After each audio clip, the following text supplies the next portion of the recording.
وَلَقَدْ آتَيْنَا مُوسَى الْكِتَابَ فَاخْتُلِفَ فِيهِ وَلَوْلَا كَلِمَةٌ سَبَقَتْ مِنْ رَبِّكَ لَقُضِيَ بَيْنَهُمْ وَإِنَّهُمْ لَفِي شَكٍّ مِّنْهُ مُرِيبٍ وَإِنَّ كُلًّا لَمَّا لَيُوَفِّيَنَّهُمْ رَبُّكَ أَعْمَالَهُمْ إِنَّهُ بِمَا يَعْمَلُونَ خَبِيرٌ وَلَقَدْ آتَيْنَا تحقیق ہم نے دی موسیٰ علیہ السلام موسیٰ الکتاب موسیٰ علیہ السلام کو کتاب فاختلف فیہ بس اختلاف کیا گیا فیہ اس میں ولولا کلمۃ سبقت من ربک ولولا کلمۃ اگر نہ طے ہو چکا ہوتا فیصلہ من ربک تیرے رب کی طرف سے لقضی بینہم تو فیصلہ کر دیا جاتا ان کے درمیان وَإِنَّهُمْ لَفِي شَكٍّ مِّنْهُ مُرِيبٍ وَإِنَّهُمْ لَفِي شَكٍّ مِّن اور یہ لفی شک من شک میں پڑے ہیں مریب جو تردد میں ڈالتا ہے وَإِنَّ كُلًّا لَمَّا لَيُوَفِّيَنَّهُمْ وَإِنَّ كُلًّا لَمَّا اور جب بھی سب کے سب کو لیوفینہم ضرور دیں گے انہیں پورا پورا رب کا تیرے رب کی طرف سے اعمالہم ان کے اعمال کا بدلہ انہ بما یعملون خبیر بے شک وہ بما یعملون جو کچھ یہ کرتے ہیں خبیر وہ خبر رکھتا ہے وَلَقَدْ آتَيْنَا مُوسَى الْكِتَابَ فَاخْتُلِفَ فِيهِ اس سے پہلے بہت سارے انبیاء کا تذکرہ اور ان کے امتوں کے حالات واقعات بیان ہوئے اور حضرت موسیٰ علیہ السلام کا ذکر بھی چلا ہے وَلَقَدْ آتَيْنَا مُوسَى الْكِتَابَ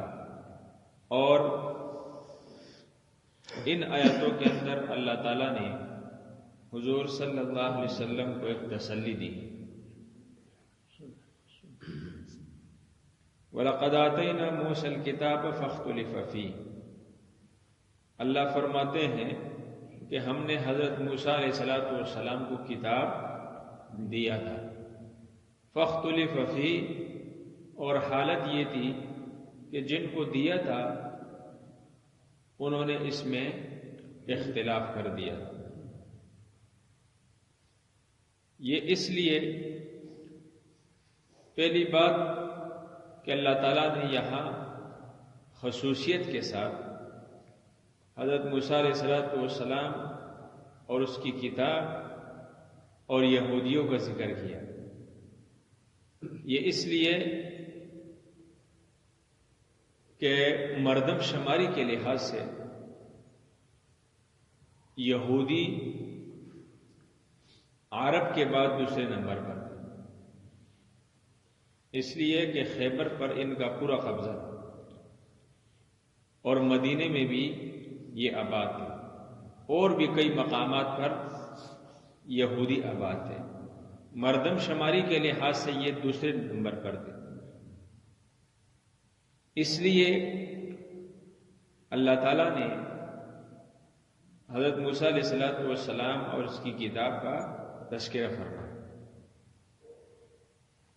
اور دوسری وجہ اس کی یہ ہے کہ اللہ تعالیٰ نے حضور صلی اللہ علیہ وسلم کو تسلی دینے میں تورات کا ذکر کیوں کیا حضرت موسیٰ علیہ السلام کا ذکر کیوں کیا دوسری وجہ اس کی یہ ہے کہ تورات کا جو مقام ہے قرآن مجید کے بعد یہ بہت اونچا ہے بہت بڑا ہے قرآن کے بعد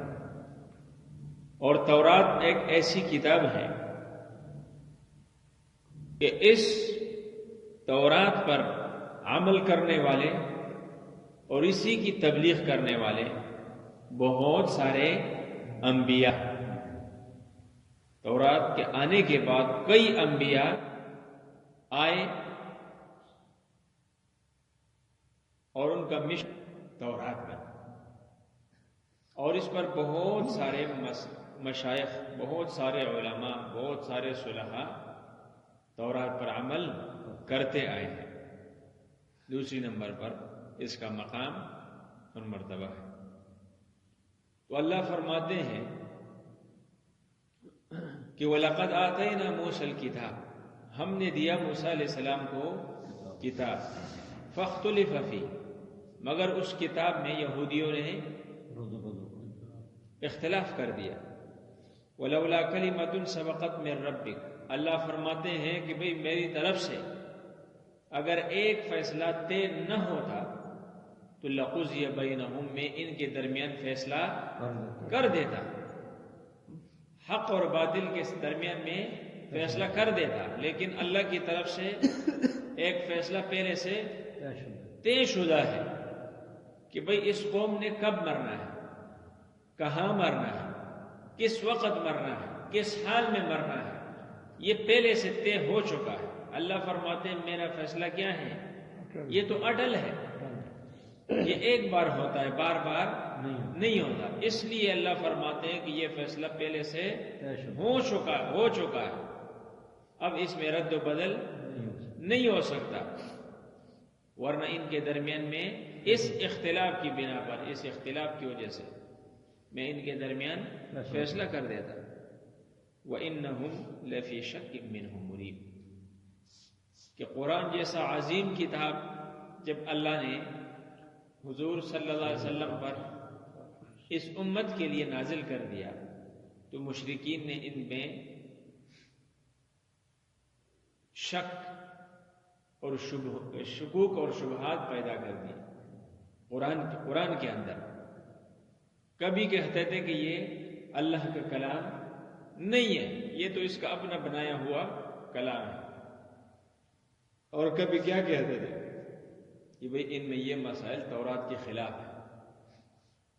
کبھی کہتے تھے کہ بھئی اس سے یہ مسئلے نکالو، ہم اس پر عمل کرنے والے بن جائیں گے، اور لوگوں کو مختلف شکوک اور شبہات میں ڈالتے تھے مشرکین مکہ، اور ایسے شکوک اور شبہات کہ اللہ فرماتا ہے مریب، جو ان کو تذبذب میں ڈالنے والے، ان کو دور کر دینے والے، ان کے بالکل نظریہ اور عقیدے کو بگاڑنے والے، تردد اور ایسے شکوک اور شبہات پیدا کر دیتا۔ تو اللہ فرماتے ہیں میرے محبوب، اگر یہ ان قرآن میں اختلاف کرتے ہیں، اس قرآن کے بارے میں یہ شک کرتے ہیں، تو اللہ جس رب نے نازل فرمایا اس نے یہ بھی کہہ دیا ہے الف لام میم ذالک الکتاب لا ریب فیہ، اس میں شک شبہ کی گنجائش ہی نہیں ہے، کوئی گنجائش نہیں ہے، یہ کرے شک، ان کے شک کرنے سے کوئی فرق نہیں پڑتا، اس لیے کہ اس سے پہلے جو اس قرآن سے پہلے عظیم کتاب تھی اور کئی انبیاء پر عمل کرتے آئے ہیں، کئی صلحاء مشائخ اس پر عمل کرتے آئے ہیں، ان کی کتاب تھی یہودیوں کی، انہوں نے تو اس میں بھی کیا کر دیا، اختلاف کر دیا، اس کو بھی معاف نہیں کیا، اس کو بھی نہیں چھوڑا۔ لہذا اگر یہ اس قرآن میں شکوک اور شبہات پیدا کرتے ہیں یا خود شک کرتے ہیں تو لہذا آپ اپنے مشن سے باز نہ آئیں،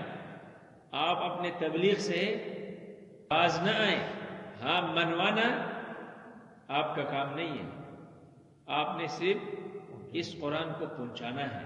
اس قرآن کی تبلیغ کرنی ہے، بس آپ کا کام یہ ہے۔ کوئی شک کرے، کوئی اختلاف پیدا کرے، کوئی کچھ بھی کرے، آپ اپنے مشن سے باز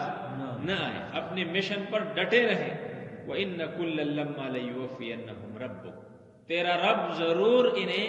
پورا بدلہ دے گا، اعمالہم، ان کے اعمال کا۔ فَمَن يَعْمَلْ مِثْقَالَ ذَرَّةٍ خَيْرًا يَرَهُ وَمَن يَعْمَلْ مِثْقَالَ ذَرَّةٍ شَرًّا يَرَهُ، ہر ایک عمل کا ذرہ برابر کیوں نہیں ہے، اللہ پورا بدلہ بندے کو دے گا۔ اللہ فرماتے ہیں میں کروں گا جو میرے اوپر ہے، تو کر جو تیرے ذمے ہے۔ اور امام الانبیاء کے ذمے کیا تھا؟ صرف پہنچانا، وما علینا الا البلاغ، صرف پہنچانا تھا، باقی منوانا نہیں تھا. تو اللہ نے فرمایا ان کے عمل کا بدلہ میں انہیں ضرور دوں گا. انہ بما یعملون خبیر. اور اللہ نے فرمایا میرے محبوب آپ یہ بھی سن لیجئے کہ جو کچھ اور جیسا اور جن تدبیروں کے ساتھ جن ارادوں کے ساتھ یہ جو عمل کرتے ہیں خبیر، میں اس کا خبر بھی رکھتا ہوں، میں اس کو دیکھتا بھی ہوں، اس کو سنتا بھی ہوں، اس کا خبر بھی رکھتا ہوں.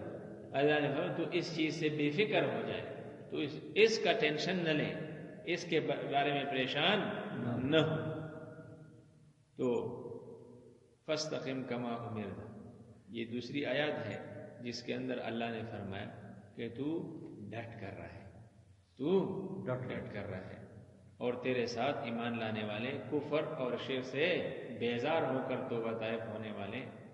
اس مشن پر ڈٹ کر رہے ہیں. پھر کیا ہوتا ہے